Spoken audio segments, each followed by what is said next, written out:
Pendant toute la semaine, ils enchaînent les prestations 2 fois par jour devant des écoliers, collégiens et lycéens un peu partout sur notre département. 2 danseurs de la compagnie Espoir ont exercé leur art ce mercredi matin devant des 5e du collège Saint-Exupéry d'Épinal. Je trouve ça drôle et c'est cool. C'est assez physique, hein? Oui, je sais. Fatima, est-ce que tu te sens d'essayer? Je sais pas. Pourquoi? Je sais pas. Moi je suis plutôt timide. Justement, c'est une façon de s'exprimer, pourquoi pas? Oui. Quand il tournait par terre, c'était cool. Et aussi la fille quand elle montait et après elle redescendait tout d'un coup. Le break, une discipline artistique bien sûr, mais également un sport qui sera représenté aux prochains Jeux Olympiques de Paris.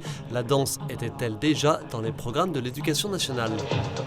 On fait des cycles en 6e de danse plutôt contemporaine, danse de création. Et là en fait c'est l'idée aussi de leur apporter le côté physique, le côté sportif. 2 démonstrations suivies d'un temps d'échange. Parmi les questions posées par ces jeunes, il y a eu celle sur le salaire des danseurs. Eux sont des professionnels, ils parviennent donc à vivre de leur passion. Et plus surprenante, celle sur leur âge.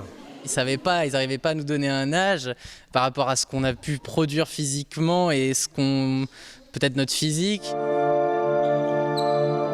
Et le jeune homme de 27 ans d'évoquer cette mise en garde. Le break sport olympique, c'est évidemment une formidable vitrine, mais attention à ne pas en oublier l'essence même. Moi, quand je l'ai découvert, c'était aussi avec toute la culture hip-hop autour, donc avec la musique, les DJ, le graphe.